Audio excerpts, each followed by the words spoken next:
Bien.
Como Juan.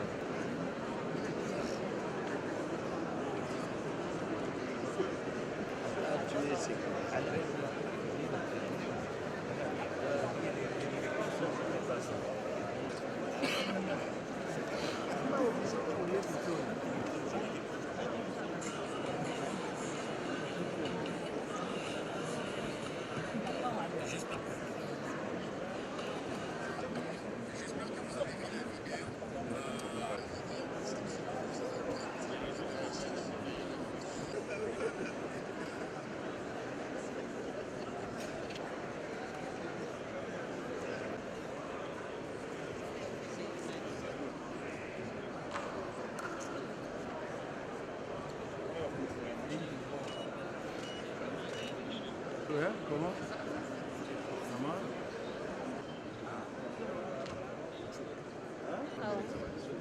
Ah, voilà, parce que 1, 2, 3, 4, 5.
Sino kung susu azul lai macam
hymne national.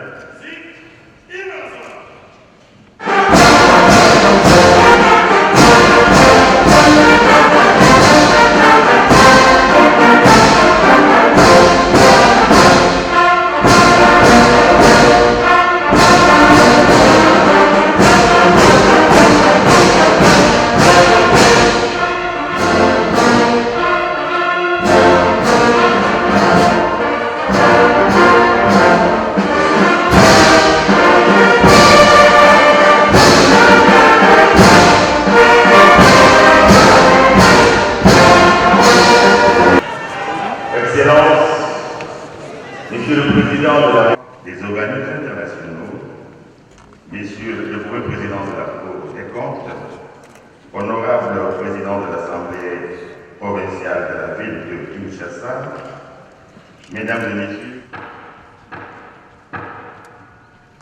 la Cour et magistrat suprême, avec l'expression de mes hommages les plus déférents, Honorable président de l'Assemblée nationale, ici représenté. Honorable président du Sénat, ici représenté. Madame la Première ministre, chef du gouvernement. Messieurs le président de la Cour constitutionnelle et président du Conseil supérieur de la magistrature.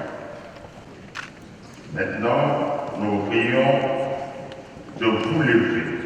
Susceptible d'aucun recours, sous réserve de l'article 161, et recours contre les arrêts rendus par la Cour de cassation et les conseils d'État, uniquement la Cour constitutionnelle sous R-France 1933 a décliné sa compétence. Mais sous R-France et partant a déclaré juridiquement nul et dénulé. C'est comme si on s'était totalement différente de l'action du juge judiciaire. Et c'est en cela que nous allons comprendre que le législateur en donnant 3 ordres différents.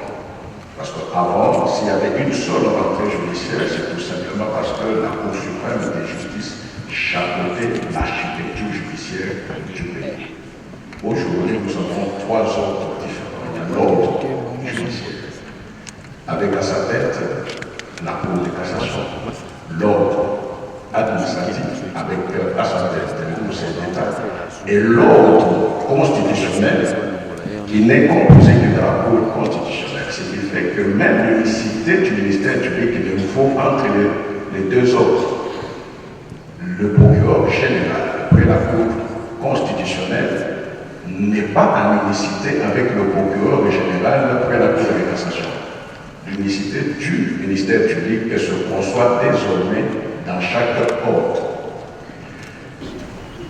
Et votre attachement à l'idéal de l'état de droit, à l'indépendance du pouvoir judiciaire et au respect des libertés fondamentales.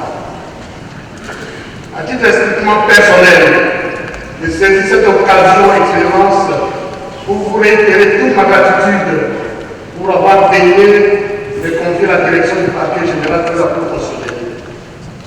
Au-delà de la satisfaction de conduire cette promotion, j'y lie un appel que vous me faites à plus de responsabilités, à plus de hauteur pour être digne de siéger avec ceux qui, sous d'autres cieux, sont appelés des sages de la République. Les portes de la robe de couleur bleue, la couleur bleue exprimant la tempérance, la modération et la sagesse, nous invitent à l'excellence.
J'ai soulevé la question problématique du contrôle de constitutionnalité des décisions de justice par la Cour constitutionnelle.